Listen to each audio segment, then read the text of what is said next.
నమస్తే. ఎట్లున్నారు అందరూ? ఇయాల ముచ్చటేందంటే మేము లాస్ట్ రోజు పూజ అయితే పెట్టించుకున్నాం అనమాట వినాయకునికి. గణపయ్యకి ఇష్టమని చెప్పి గరికతోనైతే మాల తయారు చేసి మరి ఏసినాము. చూడురు ఎంత నిండుగుందో. ఈ రోజైతే లాస్ట్ డే అనమాట. 9 రోజులు పూజలు అయిపోయినాక వినాయకుడినైతే కదిలిచ్చేసినాము.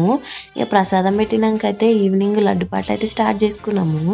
లడ్డు పాట అయితే పోటాపోటీగా జరిగిందనమాట మాలో మాకే. ఈ హడావిడి అయిపోయినాక వినాయకుడిని అయితే బండ్లకి ఎక్కిచ్చేసిర్రు మస్తు కష్టపడి. ఇక వినాయకుడిని బండ్ల కూర్చోబెట్టి మేమైతే భరత్ స్టార్ట్ చేసేసినాము. ఇక ఇట్లా వచ్చిన డాన్స్‌లతోటి అయితే వినాయకుడిని అయితే సాగనంపినాము. నిమజ్జనం కోసం అయితే స్టార్ట్ అయిపోయినాము చెరువు కాడికి. ఈడికి పోయి చూస్తే ఫుల్ రష్ అయితే ఉండే. క్యూలో నించొని మరి వినాయకులు ఎత్తుర్రు. తీరొక్క వినాయకులు అయితే వచ్చినుండే చూసుకుంటున్నాము. అప్పలోపే మా టర్న్ కూడా వచ్చేసింది. ఇక ఇదనమాట మన వినాయకుడే. ఇంకా నిమజ్జనం చేసేసి బాయ్ బాయ్ చెప్పి ఆడికెళ్ళైతే ఇంటికి రిటర్న్ అయినాం. ఈ వ్లాగ్ అయితే ఇంతే. నచ్చితే సబ్స్క్రైబ్ చేసుకోర్రి. మళ్ళీ కలుద్దాం.